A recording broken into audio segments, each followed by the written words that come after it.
A year ago, we would have not been able to show you this show. Why's that? The world has changed. In fact, more specifically, the world of AI has changed.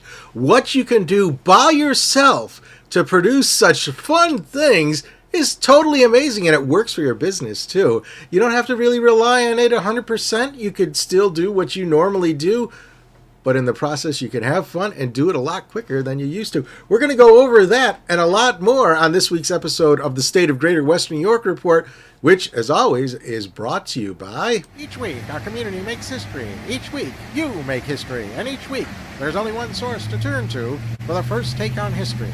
You know what that is? Subscribe to the Sentinel right now to discover the history being made in your own backyard. The Menden Honey Falls Lima Sentinel. More than just your news, it's your history.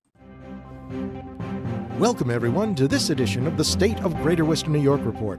Join us each episode as we discuss fantastic topics ranging from history to science to the strange and the wonderful, as well as the treasured spirit with which our region has infused America. We challenge you to consider all things Greater Western New York, from our region's very beginnings to how it inspires, how it empowers, and why it is so admired. Here's the host of the State of Greater Western New York Report, Chris Carosa. Well, welcome back, everyone, to another fun week of the State of Greater Western New York show. We are here to show you some amazing things, and with me is a special guest, Kathy Tarochione. She has been really living almost like a second life, just re-inspired by what she can do with her knowledge and using AI. Kathy, tell the audience a little bit about yourself and just how you got to where you are right now. Good morning, Chris. I am so happy to be here and be able to talk to everyone about my story. I've been wanting to share it for such a long time with everyone. I'm 79 years old. I'm disabled. I'm disabled with COPD, congestive heart failure, and rheumatoid arthritis. I have long COVID. And I won't go into all of the details of what's going on with me, but 4 years ago, I was 75 at that time, and I was given a life sentence that I wasn't going to make it. While I was in the hospital, I happened to have about 300 women that we formed a group, and I thought I'll broadcast live. It was over Facebook only, and I broadcast live to these women and telling them, well, I didn't croak. I'm not going to croak today. And I made it very, very emotional and also very funny, and then also very serious. During that time, which was only a 5-minute video, Chris, it ended up going to almost over 100,000 people, and I got over 2,000 comments from women that came forward and said, oh my God, we need you. So at that time, I thought to myself, I can either go and sit back and wait for myself to die, or I can realize, what can I do to help myself? I started to realize that I am in a position where I can make a difference because I'm bold, I'm unapologetically authentic, I'm totally unfiltered, and I've got this bold spirit. But what I didn't have was I didn't have the mental strength. I had given up on it. So I started to look at what was wrong with me. What could I do to help myself? And I found that if I started developing my own mental strength, then I could. Where did that start from? And I found that it started with my thoughts first, and then my emotions, and then my feelings. I could make myself literally sick. So if I could make myself sick, I could make myself well. So I started working on that, doing research, everything else, and one thing led to another. And then AI came into the picture, and it was like a black hole for me. I fell into it, and I was so mesmerized by it. And I had the time. I also had the thirst for knowledge. The thing that you mentioned up front, I think is important for people to hear. You're starting from scratch, and you've now built this to what I would call successful. By the way, I've known Kathy for more than a year now or something like that. I About 2 years, yeah. met her like in AI circles when we were both playing around with AI. So so Kathy started from zero and built up content. So this is the key thing here. If for the type of business that Kathy has, and if you have this type of business or really any other type of business, not just content, you build a product. If you have a product build business, you have to have that product in place. If you have a content-based business, you have to have that content in place. You have to stock the inventory. So that's what Kathy did first. And then AI came around, or she fell into the black hole. I like that. As an astronomer, I really like that Yeah. analogy. Yeah. So tell us, like, how you discovered AI and what it felt like when you first used it. Well, I first started using it because I've been a digital artist for years, and I would manipulate images and make creations and do some characters, and it was beautiful for me. But when I started to look at it was Midjourney that I was looking at first, and I got a subscription with that. I was blown away, Chris, because I realized that if I learned how to prompt properly, I could take whatever thoughts I would have, and again, my emotions and my feelings, and it would come out as an image. Now, 4 years ago or 3 years ago, it wasn't all that great, but it was really something. And I thought, oh my God, this is fantastic. So I ended up actually I was one of the first early adopters to Midjourney, and I was one of the oldest.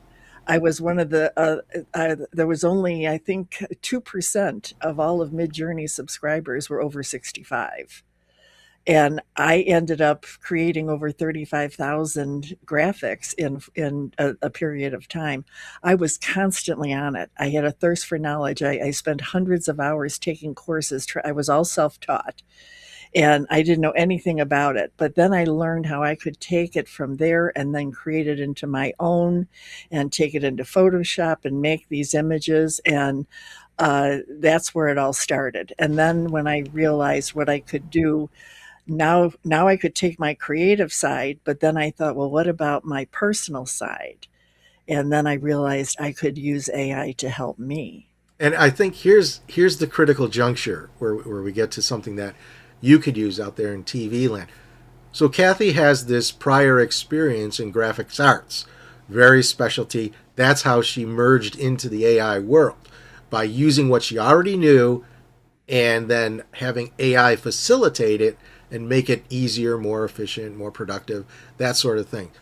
But now here's the critical jumping off point. She's into visual arts.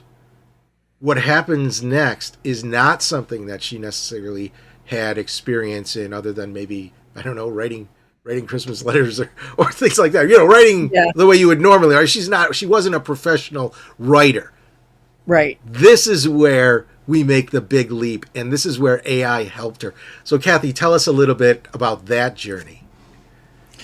Well, I went from creating graphics and everything to starting to look at personally what can I do to help fix myself? And the background that I have all of my life has been I had the opportunity to meet Mother Teresa in Calcutta, India in 1996. And I was able to work with, understand from her that if you see something in front of you and you can help somebody, that's what you should do. So I've always adopted that. So any problems that I've had or circumstances that I've had that were negative, I always made lemons out of lemonade.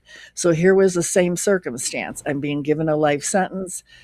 Not today, I'm not going to die today, but what can I do to improve the odds of me? So I started looking at the tools that I could use. So I looked at certain things and I found that with AI, I could do some research. What are the odds of me passing on because of this and yada, yada, yada. And what are people doing? And all of it was all very clinical and scientific and everything else. And it didn't resonate with me, Chris. What resonated with me was my feelings and my thoughts and people that were ignoring me. And I became invisible and nobody heard me. And all of a sudden, when I realized that it's just not me, it's a lot of women my age. We leave it up to everyone else to do things for us, and instead of becoming our own self advocates, we kind of just lay back and die. And that's really what happens. So I decided I'm going to learn what I need to know about me, about who I am, how I tick, what makes me emotional, what triggers me, what makes me go off on a tangent, what makes me angry, what are the things that are going to motivate me. And it was like a whole new world when I opened up and was able to. At that time, there was only ChatGPT.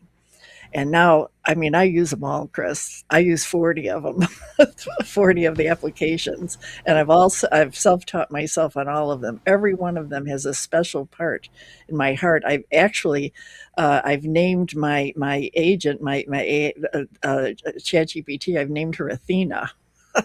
So I have a personal relationship with her. And that's not unusual. A lot of people have really, and you can do this. So many people will just use the free version. It's harder to do sort of things. But if you use the paid version in most of these generative AI platforms, you can create a persona that is just you. And in some cases, you could limit it to your own content if you have an extensive library. And when I say library, I don't mean just things that you do. If you're doing research and you've got public domain works, you could put them in your library and it will only look at that research. We could get into that in a little bit after the break. But what I wanted to do is I wanted to kind of talk about the things that we started talking about a year or so ago, what you introduced me to. And that is there's ways that you can use AI to create a podcast that's not your voice. It's somebody else's voice, but it's Right? based on your writing. And I think, what's the name of it? Notebook? That's from, NotebookLM. yeah. And that's from Google or, That's Google. Yeah. that's, yeah, or Gemini, I think is what Google calls its AI thing. And I actually use it. So Kathy showed me what she did. She actually created an avatar, a cartoon character or whatever that looked like her, that was part of the discussion. The voice, I don't remember if you used your own voice, Kathy, or if you used generated. On NotebookLM, no, I didn't. But now, years later, now I know how to take that whole interview and it allows you to interact with it. Oh, wow. So my real voice is in there Well, I will tell you in the new ones. the story that I have based on what Kathy told me. I did that. I took one of the unpublished books that I have and I fed it into Notebook and I told it to create a 10-minute podcast geared towards people 25 to 35 years old based on what I wrote. And it did that and I was impressed. There's two voices, so it's like two people interacting, and it's not a stilted computer voice like you see on a lot of these YouTube videos. They actually sound like people and they interact. So they'll talk over each other. They'll make the kind of mistakes that people in real life make. So it's very convincing that it's real. I showed this to the board of directors of my mutual fund. You didn't tell them though that I it didn't was tell AI. them. No, I didn't tell them it was right, AI. I yeah. said, "Hey, I'm looking to hire voice talent for a podcast. Tell me, what do you think about the chemistry between these two people?" They came back, "Oh, these are great. Yeah, definitely hire them." And then I told them, "They're not real. They're AI." Yeah. So that was a year ago. That was a year ago with very limited. Over that time, Kathy's been experimenting even more. And I want to show you something that she did. Let's see, I have a minute. I can show you a minute of this video that she made, and maybe... Can I preface it first? Yeah, before go we ahead. go Go ahead. about- Tell everybody yeah, what's... about okay, what this is I was journaling, and journaling is very boring to me. But years ago, I used to like to write poems, and once I wrote the poems, I thought, well, I would love to make this into music. With AI, I was able to do that. Take my poems, make them into music, and then make them into a video with my own pictures in it. This one happens to be the Golden Babes, which is what we call our women, because they're sassy. And this is a song that I wrote and I've produced and created all of it, and it's all done with AI, with the exception of the song. Here we go.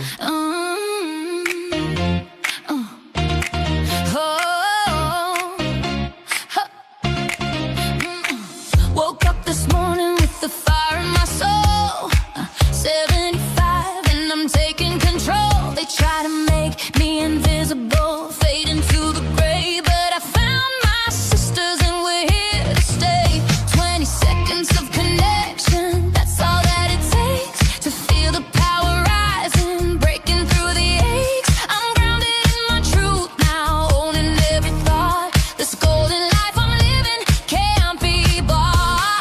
I'm not fading, I'm blazing. Every wrinkle tells a story worth praising. Mental strength, yeah, that's my crown. No one's gonna bring this golden babe down. I'm a golden babe shining in the light, turning my invisibility into dynamite. Mine first, home forever, dreams coming alive. At 55, 65, 75, I thrive. I'm a golden babe, watch me glow. Building up my sisters, let the healing flow. We're the architects of something beautiful and brave. This is what it means to be a golden babe. It looked like a real show. It looked like a real song. And it's something that I think that a lot of people like or envision themselves making music. Did AI help you at all with the lyrics, or did you just do that all yourself? What I did, Chris, is that I always want to keep some thoughts about what my life was about. So I've created poems based on my life, and I've created journals. So what I did now is, for instance, I created one of my deceased husband. It's a series, and it's from when I first met him until he passed away in my arms.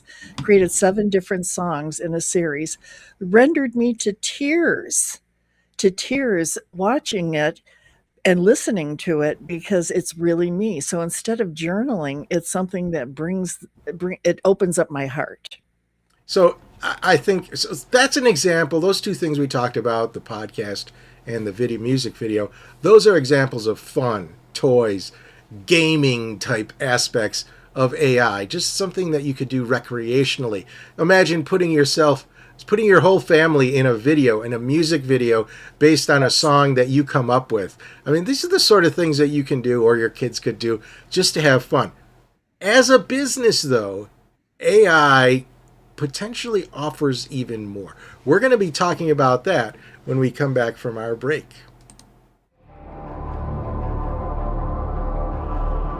Through the mists of time, nature and man have both created and buried treasures beyond the imagination. With the ages, these riches slowly dissolve into mere myths until they are forever forgotten.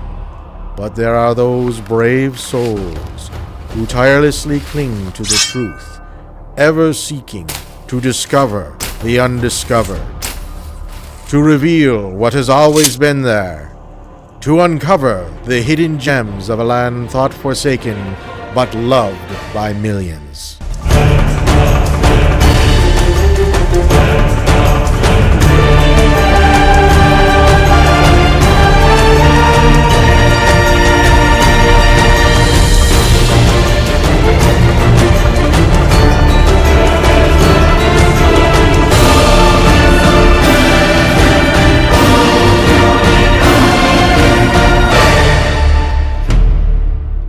50 Hidden Gems of Greater Western New York. Discover the secrets in your own backyard. Buy your copy now at 50hiddengems.com. Well, welcome back, everybody. That was very cool. Oh, thank you. You heard the sound on that one. Yeah, I did.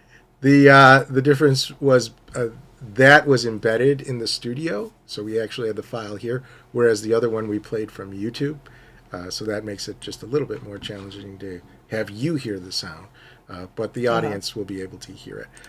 So this next thing, Kathy, is really something that most people who own a business would be most interested in. This is the ability of AI to really act as an expert, an advisor in various portions of the business. And I know that you just recently did something to create a founder's statement. And a founder's, tell us a little bit about what that was, and then we'll show an example of something equivalent that you could do at home. Anybody, not just you, Okay. Kathy. Well, first, because my health is very precarious, it scares me thinking about what's going to happen to the business with all of the assets I have and all of everything that's going on if I don't have a successor. So I started working with Claude AI, and realized that I had to come up with some kind of a succession plan. But then with the plan itself, I needed to really focus on what do I want anybody that's going to take over to preserve. So I wanted to have a founder's vision statement for myself. And I was blown away by how much work I have done in the last 4 years. And because I've created a project in Claude, and it knows everything about me, and I've fed it so many documents, etc. So it's known what I've done over the last 4 years of 3 years with them, with Claude. And now I'm at a point where I feel comfortable that I can go out to organizations and say, do you want to partner with me? Do you want to be a successor? Do you want to do how do you want to contribute, if at all? Because I have all of this available and I don't want to see it go down the drain. So the founder's statement for Kathy, it would be more similar to a vision statement or a strategic plan or a mission statement, any of these things that businesses might call it, that you might call it. And what the example that I want to show you here uses Claude, but I'm going to just amplify something that Kathy said. There was a lot of prep work done before this. So it wasn't a lot. I did it last night to prep for the show, but it was important to give Claude a background on you, on what you are or what your business is. And what I did was I set up a portfolio in Claude. You can do the same thing in Grok, the app version of Grok, not the one from X. Oh, and you can do the same thing in ChatGPT. It's a folder or a portfolio that is just or project, yeah, that's single subject related. So you upload all your content. Now it could be written content, or in my case, it was websites. 24 different websites I uploaded. So it built a pretty comprehensive background on me as an individual, but it also was aware of everything that I do. So now what I'm going to show you is I'm going to show you the next step, what happens. And here is the prompt that I use up here. And it's critical that you kind of give the AI platform a persona.